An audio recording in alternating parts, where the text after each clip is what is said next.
C'est vraiment de la méchanceté, gratuite. J'en avais les larmes aux yeux.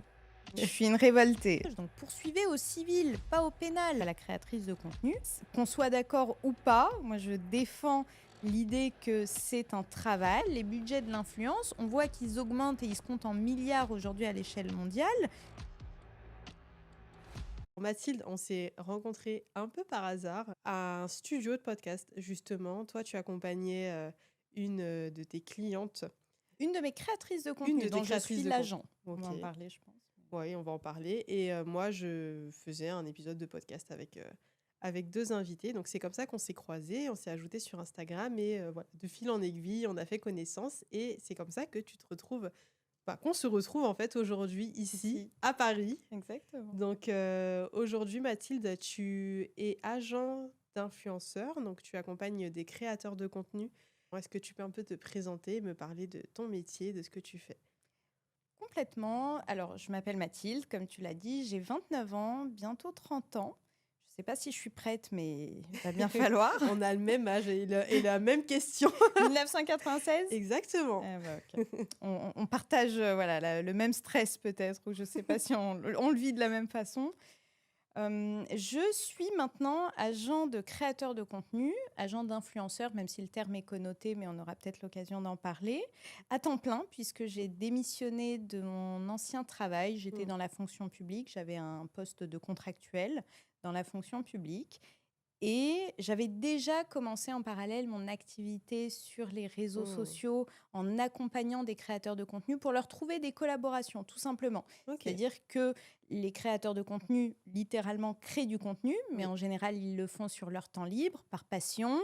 Et s'il y a une façon de monétiser ce contenu en trouvant des collaborations, en Mm. trouvant des marques qui payent pour être exposées par ces créateurs de contenu auprès de leur communauté, eh bien, eux, ça leur permet d'avoir un complément de revenus pour ceux Mm. qui le font en parallèle, comme un side business. Ouais. Et puis, il y en a qui ont une communauté et une création de contenu qui a pris tellement d'ampleur qu'ils le font à temps plein. Oui, c'est leur travail en fait. Exactement. C'est un travail. C'est un travail, c'est un travail.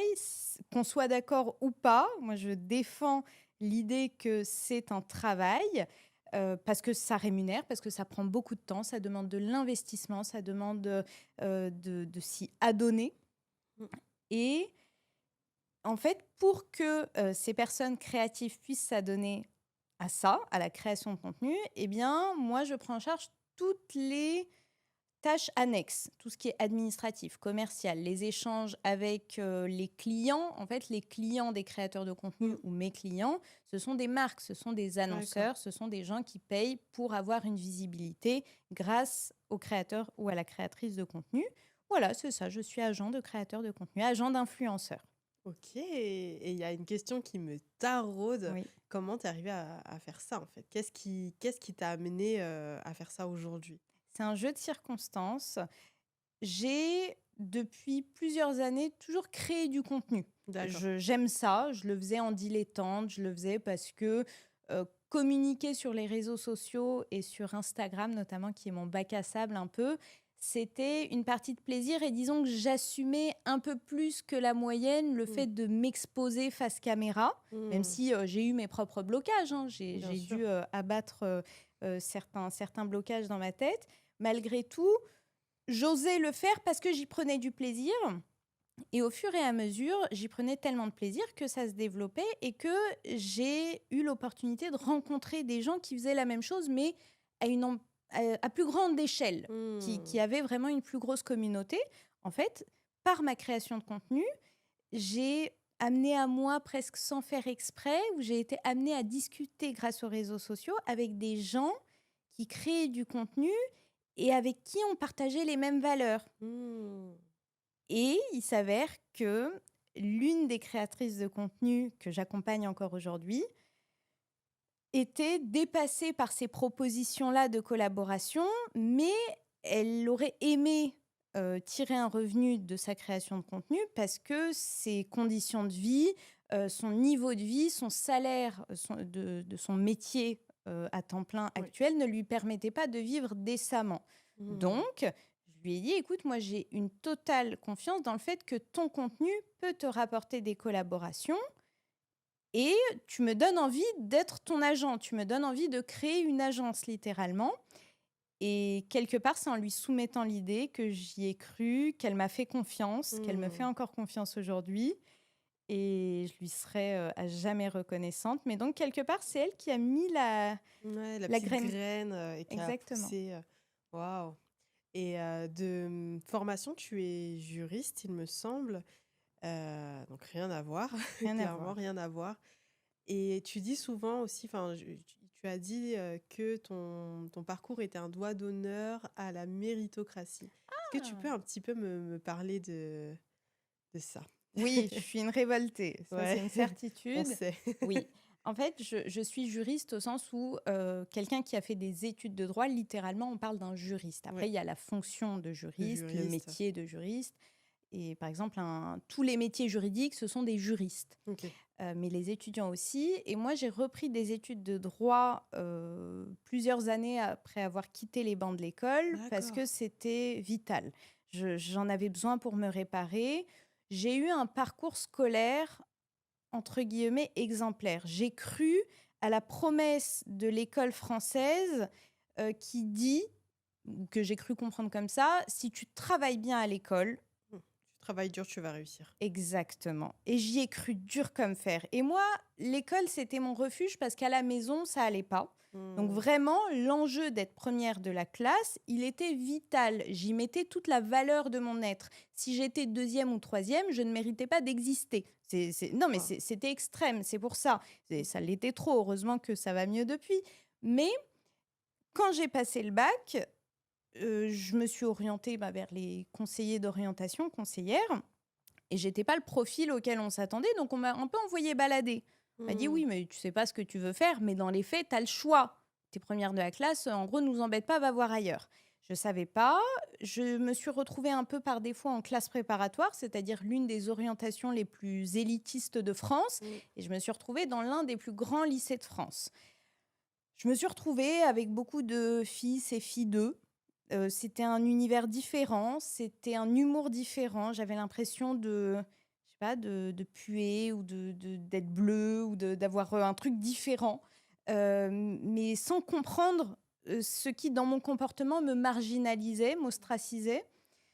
Donc, humainement, je me suis sentie très seule, ça m'a brisée.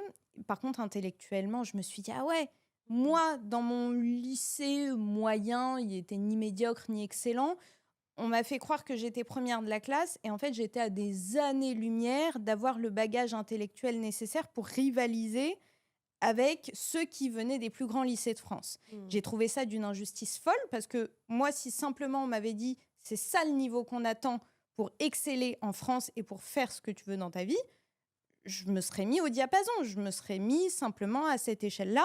Peut-être Hmm. que j'aurais échoué, mais en tout cas, je me serais préparée de cette façon. Et en fait, quand j'ai vu le fossé, le décalage, j'ai eu une haine en moi qui a mis des années à se calmer. Au fur et à mesure, je me suis réorientée. Je suis allée en double licence à la fac, à Paris 1, à la Sorbonne. Et de fil en aiguille, j'ai rencontré un homme violent. J'ai quitté les bancs de l'école. Ah. J'ai mis plusieurs années à me relever. Et mon seul objectif, c'était reprendre mes études. Reprendre mes études. Il y avait Hmm. quelque chose à réparer dans mon parcours. Ouais, Ce ouais. que j'ai pu faire il y a quelques années en reprenant des études de droit, mais à distance, parce que quand tu es adulte, bah, tu as les factures à payer, en Bah fait. oui. Tu peux pas Ouais. quitter ton temps plein comme ça. Et ça m'a fait du bien, ça m'a apaisée.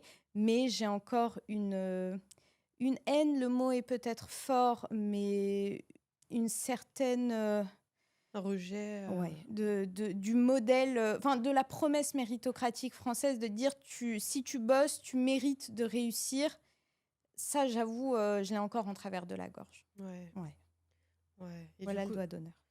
le doigt d'honneur, ouais. Et aujourd'hui, donc tu as terminé, tu as terminé tes études de droit, Même c'est ça? Même pas? Même pas, il faudra que je les reprenne. Ouais, Disons que j'ai fait le principal. ok. J'ai presque fini ma licence. En fait, il me reste un module, c'est un dossier à rendre pour que Ok. le ministère de l'enseignement supérieur acte que j'ai bien obtenu une licence de droit. J'ai l'intention de continuer en master.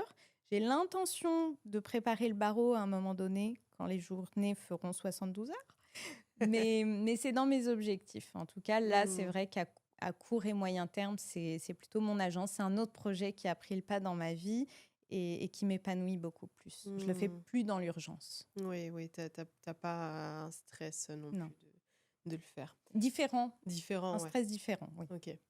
Et du coup, tu as travaillé dans la fonction publique, à quel moment, dans ton parcours? Enfin, depuis combien de temps? À 2 reprises. À 2 reprises? À 2 reprises, quand j'ai quitté mon ex-compagnon violent, j'ai trouvé un poste comme ça qui m'a un peu sauvé la mise, et qui a duré à peu près 1 an. Mmh. C'était à Paris, c'était à la préfecture de police. OK.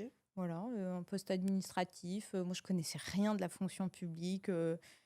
Bon, j'y allais, c'était mon défilé de mode, je crois. Je prenais les choses à la légère. Faut y aller, quoi. Voilà, faut y aller. Je trouvais des gens sympathiques, je Mmh. bavardais. À l'époque, je fumais, donc je passais mon temps en pause club. J'ai arrêté depuis. Euh, et j'ai rencontré mon compagnon actuel là-bas. Mmh. Voilà. Ensuite, moi, en tant que contractuelle, j'ai quitté ce poste alors que lui était fonctionnaire. On a continué ensemble. Ça fait 7 ans qu'on est ensemble bientôt. Mmh. Et je suis retournée dans le privé. J'ai travaillé en start-up, j'étais commerciale dans... C'était quoi déjà? Dans la fibre optique à La Défense. OK. Mais vraiment, si je sais comment je me suis retrouvée là-bas, Oui, mais j'allais bon, te sur demander un comment tu t'es malentendu. retrouvée là-bas? Je vais te faire une révélation sur ton podcast. Je ne sais pas si quelqu'un t'a déjà dit ça, mais je n'ai jamais fait de ma vie un vrai CV. OK. J'ai toujours menti. Mais en fait, tout le monde te demande de l'expérience et des trucs de fou. Mais alors que tu viens de commencer. En fait, à 16 ans, j'ai fait mon premier CV. Toutes Mmh. les lignes étaient bidons, mais des mensonges Que que tu tu peux sais tenir. défendre, Voilà, ouais. que tu sais défendre. Tu te renseignes sur le petit resto où tu dis que tu as été serveuse. Voilà. Et au fur et à mesure que j'avais une vraie expérience, je remplaçais une fausse par une vraie. Et ensuite, je me suis dit, bon, là, c'est un CV de restauration. Toutes les expériences sont vraies, mais il s'agirait peut-être de viser un poste un peu plus administratif où je suis plus tranquille au niveau des horaires. Et donc, Mmh. j'ai refait un faux CV de A à Z. Et après, chaque nouvelle expérience, je l'ai remplacée. Et j'ai fait ça quasiment toute ma vie. Waouh! Voilà. La révélation, jamais La jamais. révélation. Monter sur vos CV. Bah oui, j'avoue que éthiquement, c'est discutable, je Ouais, c'est l'entends. clair. Mais j'estime que c'est une façon pour moi de pallier les injustices du système. Alors, c'est un peu facile comme disquette, hein, si à chaque fois chacun devait passer outre les règles pour Mmh. s'arranger et considérer qu'il récupère ce qui lui est dû. Enfin voilà, je sais que c'est discutable, mais c'est comme ça que j'ai fait. Mmh. Et jusqu'au bout, j'ai fait en sorte d'assumer une fois que j'avais le poste. Je prétendais pas non plus pouvoir devenir ministre. Voilà, commerciale, serveuse, secrétaire. Ouais, et puis il y a des personnes qui ont fait ça dans des domaines, beaucoup plus graves, Oui, comme, la médecine ou c'est ça. diriger, des très grosses, entreprises, J'ai jamais donc menti sur un diplôme. J'ai menti sur des expériences qui ne demandent pas de oui, certification. oui, Voilà. OK. La débrouillardise, je pense que c'est ce qui m'a toujours Oui, et caractérisée. puis c'est une question de survie aussi Ouais, parfois, à un moment, mmh. voilà. Et donc après tu as retravaillé dans la fonction publique? Exactement, j'y suis Ouais. revenue il y a quelques années, il y a presque 3 ans. Mmh. Un poste que je cherchais avec une dimension juridique, puisque j'avais repris mes études de droit OK. quelques années auparavant. Euh, et voilà, j'ai regoûté à la fonction publique. J'y ai détruit beaucoup de clichés que j'avais Mmh. dessus. Malgré tout, il y a eu quelques désillusions au passage. Bon, la vie fait que je ne vais pas faire de généralité, mais je suis très contente malgré tout de ces Ouais. expériences-là. Vraiment, j'en retire beaucoup de positifs. OK. Et récemment tu as démissionné publiquement? Oui, oui. Ouais, tu as partagé un petit peu ton parcours, sur YouTube notamment. Tu documentes pas mal, ta vie, tes journées, ton quotidien, et donc tu as documenté le fait que, tu démissionnais, et tu es allé plus loin aussi. J'ai parlé de quoi Tu es aussi? allé plus loin, tu as, parlé du fait que tu attaquais ton ancien employeur, Oui, à la justice, en justice, comme, une expérience sociale. Est-ce que tu peux nous en parler un petit peu? exactement, Qu'est-ce qui c'est a vrai. motivé cette démarche, Il y a 2 choses qui ont motivé ma démarche et je vais être, tout à fait franche. Premièrement, c'est l'expérience, juridique. en OK. tant que tel. J'ai fait des études de droit. Il s'avère que c'est un employeur public, donc je poursuis mon ancien employeur que je ne cite pas volontairement auprès du tribunal administratif. C'est Mmh. pas les prud'hommes. Voilà, c'est un fonctionnement différent. C'est du droit public. OK. Et même nous, en tant qu'étudiants en droit, quand on fait du droit public, on a bien conscience que c'est un fonctionnement totalement Totalement différent différent. de ce qu'on peut connaître quand on entend parler de droit du travail au Mmh. quotidien. Les histoires de prud'hommes, Mmh. même de récupérer des grosses sommes d'argent auprès de son employeur quand il a fauté en nous licenciant de manière abusive. C'est vraiment un autre fonctionnement dans la fonction publique. Et donc, je m'y aventure en sachant que j'ai pas forcément grand-chose à gagner. Mmh. En tout cas, financièrement, je n'ai aucun espoir là-dessus. Je m'attends même potentiellement à perdre. Est-ce que les dés sont pipés parce que je poursuis un employeur public auprès Ouais. d'une administration publique, même si en théorie, il y a l'indépendance de la justice, Mmh. hein, en théorie. Et je vois ça comme une expérience sociale et une expérience juridique, premièrement. Mmh. Et deuxièmement, je le fais pour YouTube. Je le fais pour la fame. Non, mais je le fais parce que c'est croustillant. Je le fais parce que c'est une aventure humaine. Et parce que justement, comme j'ai pas d'espoir, je fonde pas d'espoir particulier élevé dans cette poursuite, je me dis que ça peut être une expérience enrichissante pour quelqu'un qui hésiterait à poursuivre son employeur. En fait, D'accord. de par mon parcours juridique, comme j'ai fait des études de droit, peut-être que d'aller en justice me fait moins peur. Peut-être que, bien que je n'ai pas le bagage d'un avocat, j'ai quand même en toile de fond le paysage juridique en tête. Je sais comment ça fonctionne Ouais. un peu. Et donc, j'ai pas peur de m'y aventurer. Peut-être que je donnerais modestement le courage, via mes vidéos, à des personnes qui hésitent à Mmh. poursuivre leur employeur alors que l'employeur a fauté. Ou Mmh. alors qu'une règle établie, une loi n'a pas été appliquée correctement dans le cadre d'un licenciement, dans le cadre Mmh. Mmh. de, je sais pas, d'une accusation pour faute grave. Voilà. C'est pour ça que je fais ça et j'y prends du plaisir, j'avoue. Mmh. Et quels sont les retours que tu as pu avoir justement sur YouTube ou Instagram, ton bac à ça par rapport à ça? J'ai eu des retours très positifs. Je ne OK. m'attendais pas à ça. J'ai une chaîne YouTube qui a moins de 1000 abonnés pour Mmh. l'instant. Tu pas loin quand même, hein? Tu J'arrive, t'en j'arrive, rapproches, j'arrive doucement. Exactement. Et ça a augmenté assez rapidement puisqu'il y a 3 mois de ça, j'étais à 68 abonnés sur YouTube. Ouais. Vraiment, Ouais, ouais, le ouais. Moi, fossé est j'ai énorme. vu, ta progression, tu es C'est ça. passée du simple au C'est ça. triple. Fois 8, fois 10. Et Ouais. j'ai fait des captures d'écran à chaque fois pour me dire le jour où j'aurai 10 000 abonnés, 30 000, 100 Ouais. 000, je sais pas. Je Eh bien, je voilà d'où verrai je viens, les gars. exactement. Je verrai les 68, là, je On m'en ne naît rappelle. pas avec la fame, Et enfin pas non. toujours, hein. Et c'est peut-être plus dur au début de commencer quand tu sais pas si Mmh. vraiment tu accordes du temps à ça pour quelque chose. Bref, en tout cas, ces 2 vidéos-là sur ma démission Mmh. et sur ma plainte, je mets des guillemets au terme de plainte parce qu'il s'agit d'une requête, en fait. Oui. Mais bon, je porte plainte contre mon employeur, on va utiliser l'abus de langage pour vulgariser. Ces 2 vidéos-là ont vraiment rencontré un franc succès parce que même des personnes qui ne se Mmh. sentaient pas concernées, en fait, se sont senties embarquées dans l'aventure Ouais. comme un défi, comme «Ah, mais elle ose poursuivre son employeur. Ah, mais j'ai hâte de voir la suite». Mmh. Et je le comprends parfaitement. Et d'autres personnes qui m'ont fait des retours en me disant «Ah, mais j'hésitais à démissionner» ou alors «Ah, je suis dans tel cas, je subis du harcèlement au travail. Est-ce que je poursuis mon employeur? Est-ce que j'ai des raisons légitimes? Est-ce que j'ai des preuves?» Et en fait, ça a un peu titillé Mmh.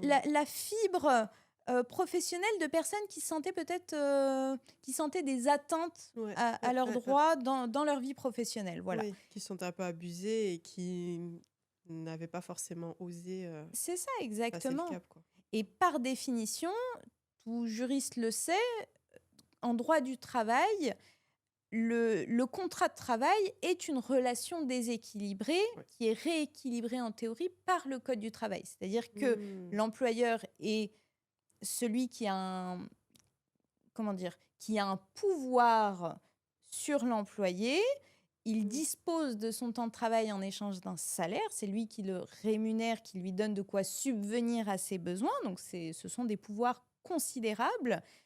Et si en plus il abuse de ces pouvoirs-là pour écraser d'autant plus le salarié, ça va pas. Et donc le code du travail, on dit qu'il est extrêmement protecteur du salarié, mais c'est pour rééquilibrer cette La relation, balance, ce bien lien sûr. de subordination, c'est ça, pour un peu rétablir la balance, comme tu dis exactement. Mmh. Et donc là, tu en es où par rapport à cette expérience?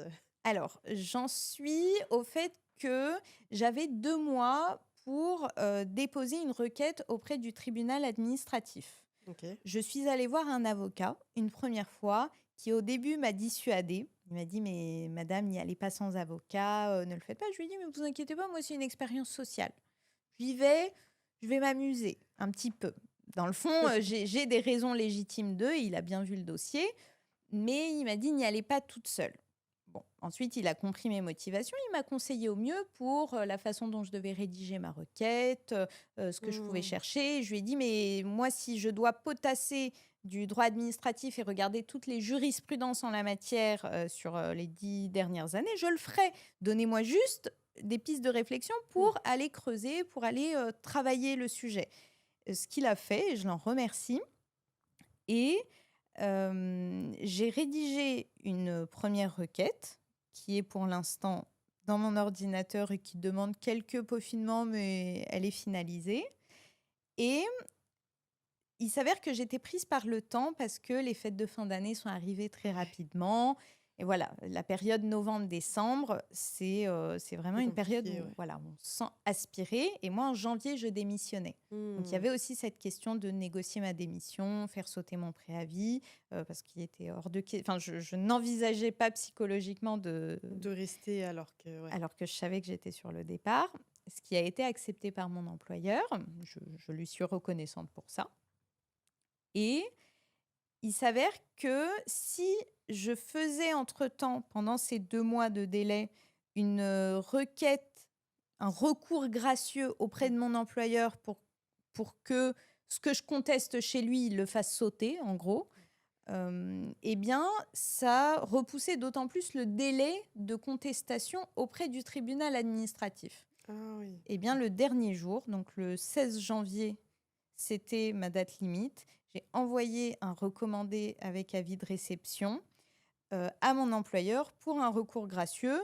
Mais dans les faits, c'était juste pour avoir le délai Oui, extensible en ouais. plus, voilà. Et là, je m'apprête à envoyer ma plainte, donc ma requête, en contestation auprès du tribunal, bien formée, bien juridiquement argumentée, renseignée, avec toutes les preuves que j'ai récupérées, dans les mails, les échanges de mails, toutes les choses que j'ai photocopiées avant de démissionner. Donc j'ai vraiment constitué un dossier très sérieusement et c'est ça que je m'apprête à déposer auprès du tribunal administratif et que l'aventure va véritablement commencer. Ah ouais. OK, la suite, donc au prochain épisode, sur ta chaîne YouTube. C'est ça, exactement. J'ai encore du mal à gérer le montage et ma vie et mon agence. Vraiment Ouais, le j'avoue, tu montage, as combien de vies? alors ça, mais même le montage pour toute personne qui crée du contenu, je pense que ça te parle aussi. Ouais, ouais, Vraiment, on ouais. ne se rend pas compte à quel point ça Ça prend du prend du temps. temps, ouais. Et c'est vrai que moi, le montage YouTube, jusqu'à maintenant, j'ai plusieurs vidéos en retard, là, en attente de publication. Donc la prochaine n'est pas forcément celle qui va parler, Oui, en tout de cas, principalement de la plainte, même si j'y évoque un aspect. Mais au fur et à mesure, voilà, on va dire que c'est un fil conducteur, un fil narratif mmh. qui va suivre sur plusieurs vidéos, sur peut-être toute l'année 2026, ou peut-être que ça suivra jusqu'en 2027, j'en sais rien. Mais Mmh. advienne que pourra. Je suis Advienne que prête. pourra, super. Du coup, tu parles de ta chaîne YouTube. Récemment, tu as fait une vidéo aussi, bon récemment, ça fait déjà quelques mois, sur les haters. Oui.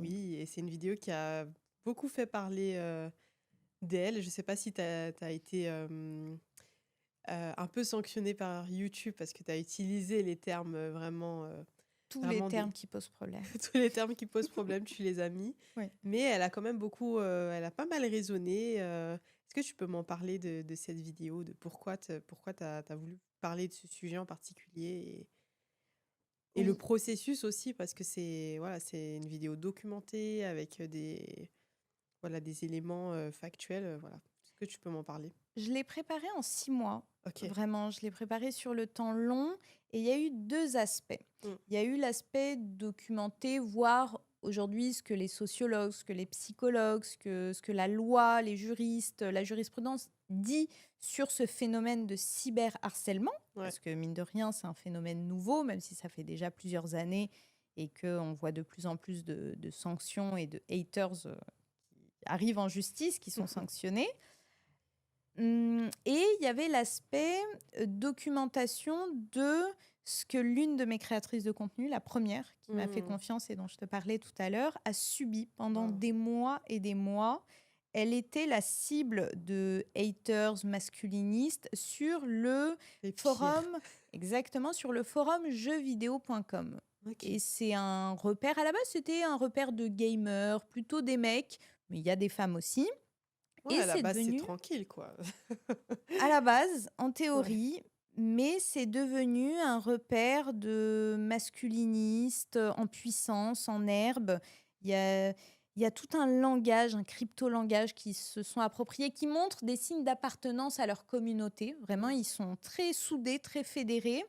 Et ils développent un discours victimaire en disant: ah, mais regardez, tout le monde nous pointe du doigt, c'est soi-disant nous qui insultons les femmes, mais c'est les femmes qui veulent pas de nous.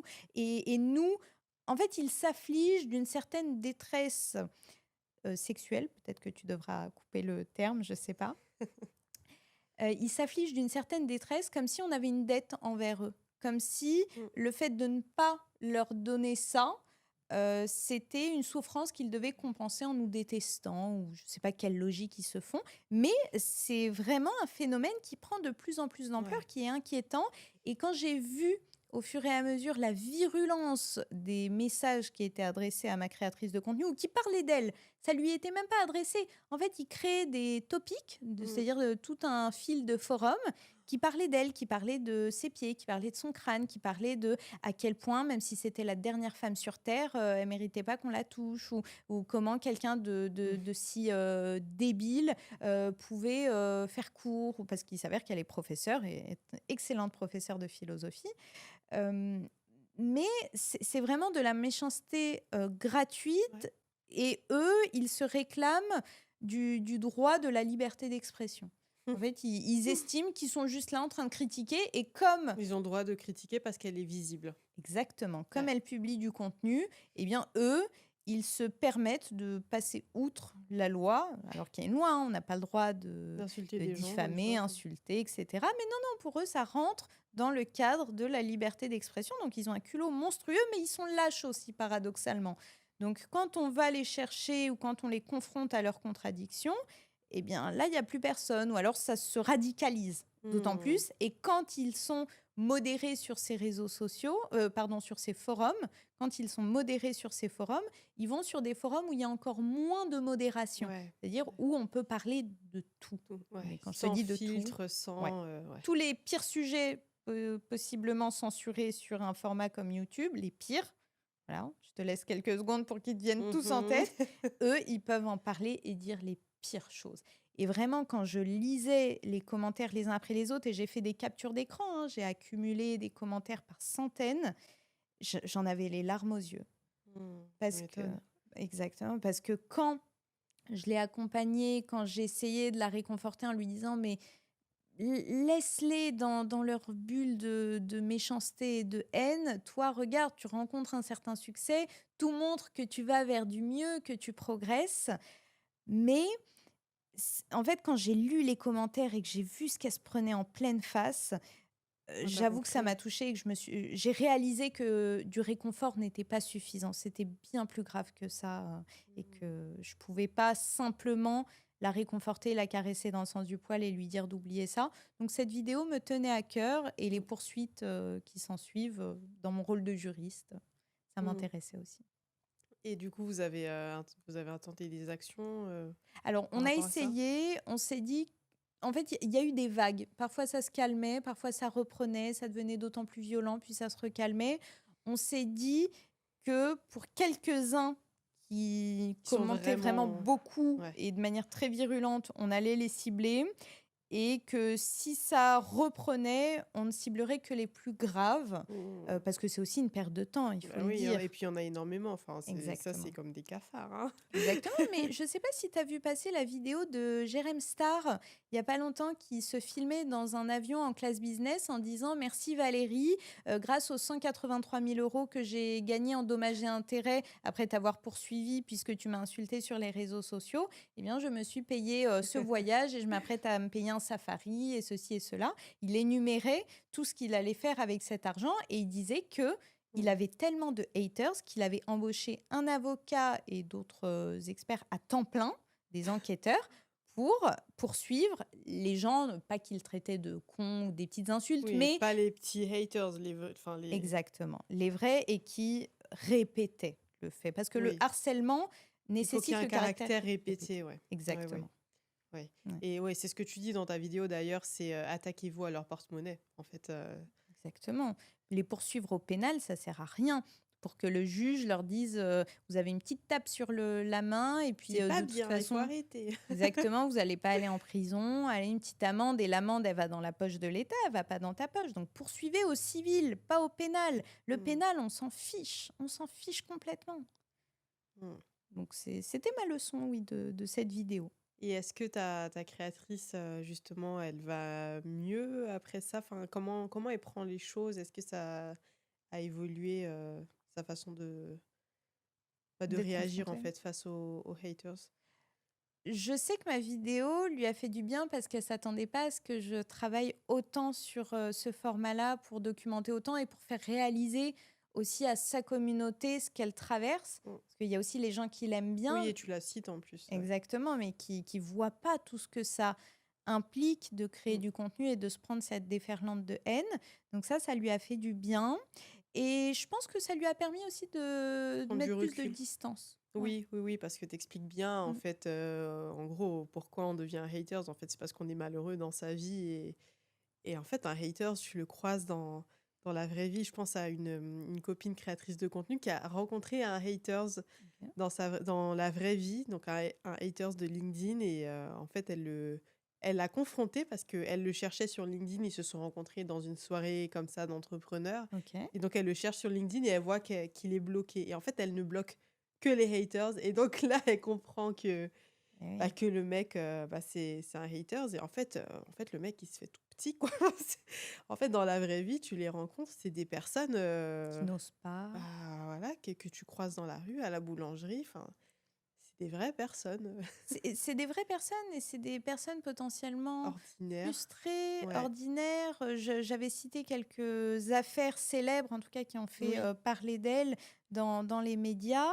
Et c'était notamment la journaliste Rokhaya Rokhaya Diallo. Diallo qui a mené un combat et qui en a fait un documentaire que je trouve passionnant. Je crois que le documentaire date de 2012 ou Mmh. 2013 et il est encore d'actualité. Et elle parle de la haine en ligne et Mmh. comment le sujet, on est loin de l'avoir réglé, C'est clair. mais elle est allée Jusqu'au bout. jusqu'au bout pour confronter la personne et elle a vu quelqu'un de misérable, de miséreux. Je crois que c'était un jeune dans son cas qui travaillait à la RATP, ou alors je mélange peut-être les affaires, mais Mmh. ce sont des profils, c'est monsieur et madame tout le monde. Il y a des Mmh. femmes aussi, il faut le dire. Ouais. Voilà.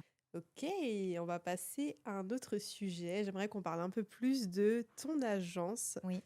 Donc, tu as commencé avec, une, créatrice. Aujourd'hui, tu accompagnes plusieurs personnes. Quel est le profil de ces personnes que tu accompagnes et qui te font confiance? Ce sont des profils extrêmement différents Mmh. et j'y tiens. Et je m'enrichis de ça. En fait, je Ouais. trouve ça passionnant parce qu'à travers eux, j'arrive à découvrir des passions qui ne sont pas les miennes, mais qui m'intéressent. Le seul point commun, c'est la spécialisation de mon agence. OK. Je J'ai affiché, et je répète à qui veut l'entendre, que je fais de l'influence spécialisée dans la culture et le sport. OK. Alors, c'est extrêmement large. Oui. Et j'ai par exemple une historienne culinaire donc qui nous propose des recettes qui datent du 18e, 19e siècle et elle Waouh. va vraiment documenter loin. Elle va chercher des documents d'archives. Elle passe des semaines dans les bibliothèques pour retrouver des documents qui permettent de savoir ce que mangeait Marie-Antoinette. Voilà, des choses comme ça. C'est très beau. Et d'ailleurs, sa création de contenu est belle. J'ai aussi une prof de philo qui fait pas du tout de la philo d'ailleurs, qui fait plutôt du vlog, du lifestyle, Mmh. comme on dirait. J'ai alors depuis peu, et ça va se concrétiser, mais une chanteuse. Mmh. Une chanteuse qui était très très connue dans les années 2000-2010 et qui revient sur le devant de la scène puisqu'elle sort un nouvel EP en avril. J'ai 2 vice-champions du monde d'éloquence Waouh. qui ont une grosse communauté sur les réseaux sociaux et qui communiquent plus ou moins en rapport avec la prise de parole en public. J'ai un passionné de cinéma qui a pour ambition d'écrire son scénario, de faire un film et d'avoir la Palme d'Or. Il a vraiment une ambition démesurée mais assumée. Mmh. C'est-à-dire qu'il est pas du tout rêveur, il est très réaliste. Et c'est quelqu'un qui est biberonné aux réseaux sociaux dans le sens où il en connaît les codes. Ça Mmh. fait plusieurs années, enfin, il a grandi avec la création de contenu. Il a créé plusieurs Mmh. comptes à plus de 300 000 abonnés. Et là, il repart à zéro. Et en à peine Waouh. 3 mois, il a 15 000 abonnés sur un truc où il repart de zéro.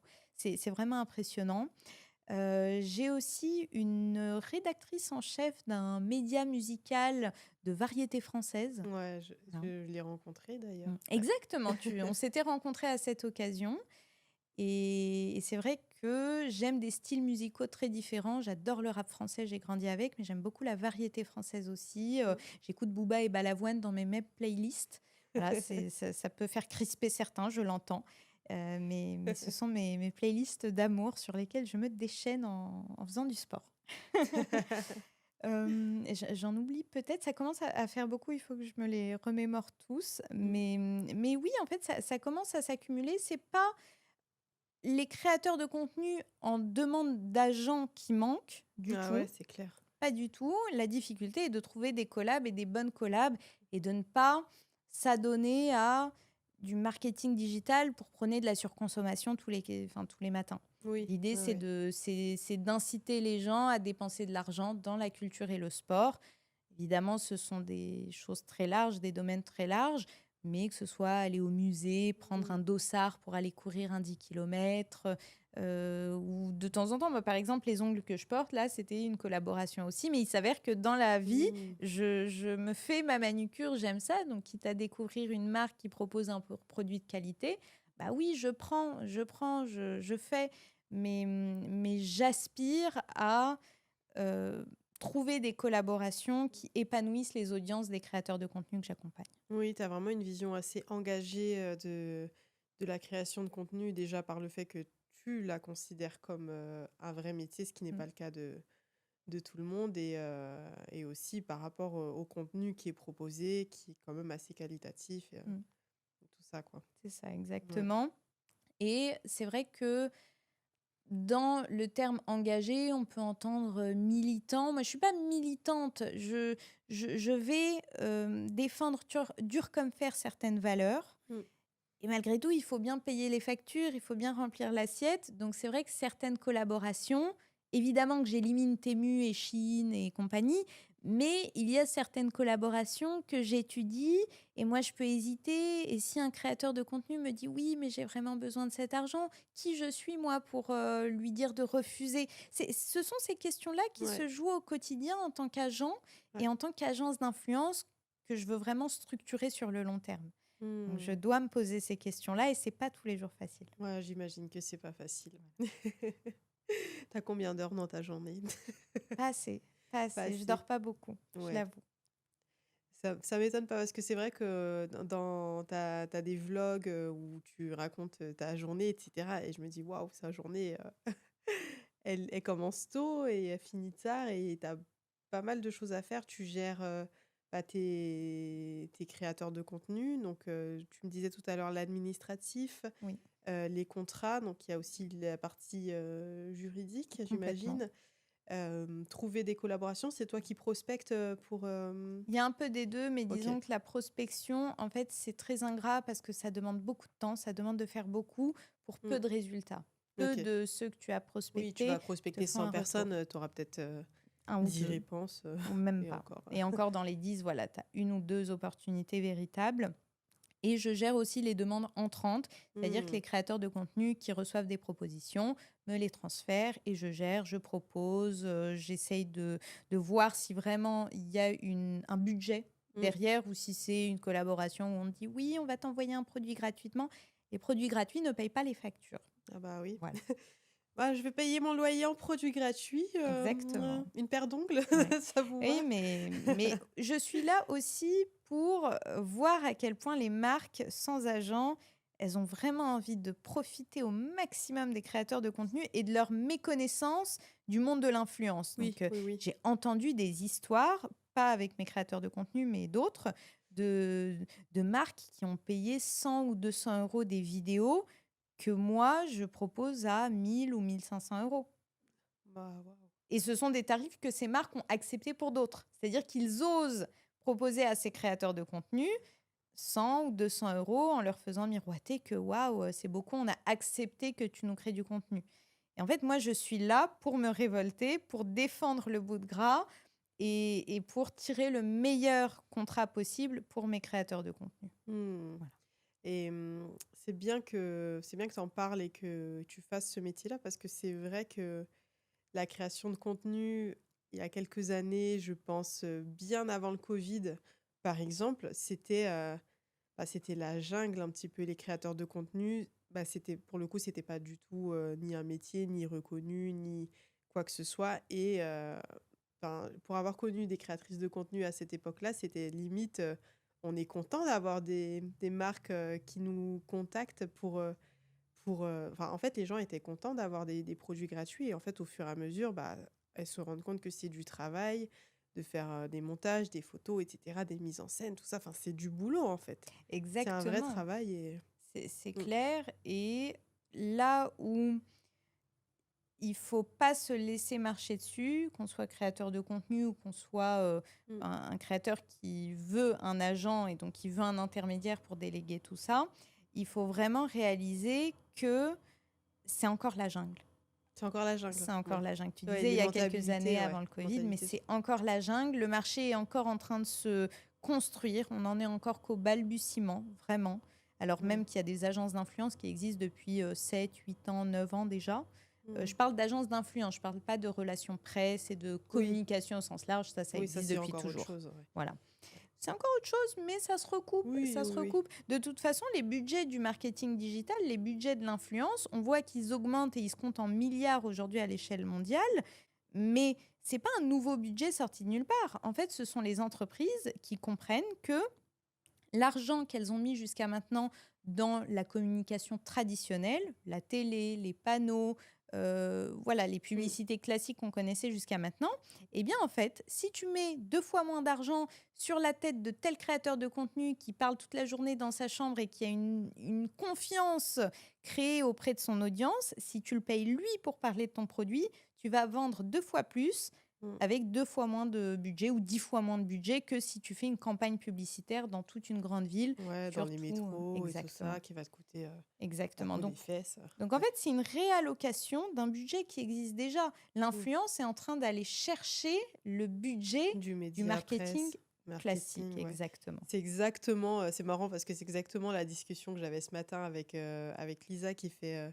des relations publiques et des relations presse. Et je lui D'accord. disais que bah, on se disait que le monde du média a changé dans le sens où on va plus forcément regarder TF1, en tout cas surtout nous, Mhm. la génération 90, 2000, etc. C'est de pire en, enfin, on est de moins en moins devant la télé, devant les médias traditionnels et on passe de plus en plus de temps sur les réseaux sociaux. Et bah, si on demande, bah, après avoir vu après avoir vu quoi tu as consommé ce produit, bah, on va plus souvent te répondre, bah, je l'ai vu sur le compte de tel influenceur ou influenceuse. Et souvent même, pas forcément des gros influenceurs, mais des micro-influenceurs, donc 10 000, 15 000, 100 000 abonnés. Enfin, Parce que en fait, on a cette confiance, on s'attache à l'authenticité d'une personne, et cetera et donc non, on va plus acheter, quelque chose parce qu'on a vu la pub à la télé. C'est ça. Je pense que la pub traditionnelle nous fait connaître le produit ou nous Mmh, maintient une image de fond de valeur. c'est ça. Voilà, on sait que telle marque de pâtes italienne, bon, c'est pas la sous-marque. Voilà, c'est la marque haut de gamme. Et puis, si on Mmh. veut les pâtes complètes, on sait quelle marque c'est aussi. Et en revanche, si on voit que notre créateur de contenu favori, et comme tu dis, les micro-influenceurs ont d'autant plus d'engagement auprès de leur Ouais, communauté que ceux qui ont une vie dont on se sent déjà déconnecté. c'est ça. Eh bien, si on voit que lui, il a acheté la marque de pâtes très colorée, qui est une édition limitée, qu'on n'aurait pas acheté spontanément, mais là, on voit qu'il a fait un plat sympa, et on se dit, ah tiens, pendant les Oui, prochaines courses, eh ben, je testerai. oui et puis il y a tout ce qu'il y a autour, c'est-à-dire que comme tu dis, il a fait un plat sympa. On va C'est ça. avoir, une personne qui cuisine, un plat ordinaire, voilà, ma recette, je sais pas d'étudiante pressée, de maman pressée et Mm. on s'attache à la personne et donc Exactement. forcément, voilà, on est plus susceptible d'acheter comme ça que juste, oh les meilleures pâtes du monde, enfin, C'est ça. OK. Et on se projette aussi. Tu parlais de maman pressée. Voilà, en fonction des Mmh. vies qu'on a. Tu me disais d'ailleurs tout à l'heure que mes journées étaient à rallonge, mais moi, je suis admirative des gens qui ont des enfants et qui réalisent leurs ambitions comme tu le fais. Mmh. Je suis vraiment admirative. C'est un défi que, pour lequel je me sens pas prête. J'estime ne jamais me sentir prête, mais Mmh. peut-être que je changerai d'avis un jour. Mais en tout cas, je suis réellement admirative. C'est pas par dégoût que je ne veux pas d'enfant, c'est parce que pour moi, la mission, je la trouve terrifiante. Je m'en sens pas capable. Tu vois. Mmh. Bon, j'ai dévié un peu le sujet, mais c'était pour dire que voilà, tu me disais que mes journées étaient à rallonge. Pardon, Ah, mais on a toutes des journées à rallonge, ouais, dans notre, voilà, dans notre quotidien, ouais. à notre façon, mais on s'en sort toujours. Parfois, c'est juste qu'on n'a pas le choix. On n'a juste pas le choix, donc ça voilà, on s'en sort, mais en tout cas, ouais, vaste sujet, hyper intéressant et super pour tes clients. Aujourd'hui, c'est quoi tes ambitions pour cette année, par exemple, ou pour les prochaines années? C'est de créer un revenu régulier Ouais. pour l'agence, pour moi, Oui, pour parce que mon du coup, agence. c'est le début, où tu es à 100 quoi. Exactement, Ouais. ça fait même pas un mois. Mmh. J'ai démissionné le 5 janvier, on est début février. Ouais, c'est ça. Le Et 9, le 10. exactement. Et donc, je ne sais pas encore bien m'organiser dans Mmh. toutes les tâches qui sont les miennes, d'autant plus que, tu le disais au début, je ne suis pas que agent, je crée aussi du contenu, je Oui, communique à titre personnel parce que j'aime ça et je trouve que j'y ai un intérêt aussi bien dans mes sûr. fonctions et je communique sur mon agence, sur l'aspect, voilà, enfin les valeurs que je veux donner à mon agence. Ouais. Influence, culture et sport, Et pour engagé, l'instant, tu es seule éthique. en plus à gérer, tout ça J'ai ou? un collaborateur OK. depuis peu qui devrait m'accompagner sur les 3 prochains mois. Donc pour l'instant, il m'accompagne en indépendant. Donc lui, il s'organise comme il veut de son côté. Je lui attribue Mmh. des missions. Et il était très désireux de voir comment fonctionne l'influence de l'autre côté. Mmh. Pour l'instant, voilà, je suis toute seule à gérer l'agence à bout de bras. Ouais. Je sens que ça a ses limites et je sens surtout que le palier suivant, il va arriver vite. En fait, je Mmh. vois les opportunités de collaboration où je suis en train de les signer ou de les accumuler. Ouais, ouais. Et je vois que mes journées ne sont pas extensibles. Il va falloir à un moment que je prenne des décisions qui, pour l'instant, me terrifient, mais qu'il faudra bien prendre pour voir les choses sur le long terme. Donc, mes objectifs, là, c'est d'avoir une rentabilité, voilà, qui me permette de vivre Mmh. bien et de projeter mon agence sur le long terme.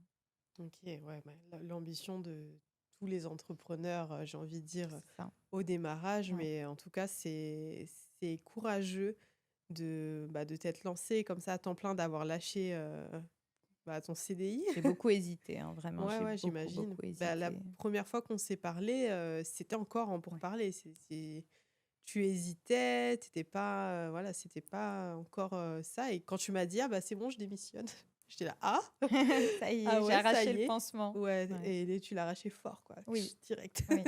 Sans préavis, sans, Non, j'ai négocié le fait de pouvoir partir, en fait, ouais. juste après les congés de Noël. J'ai dit: «Je reviens, mais tu me vois plus», quoi. Mmh. Ouais. OK. Et comment ça va aujourd'hui?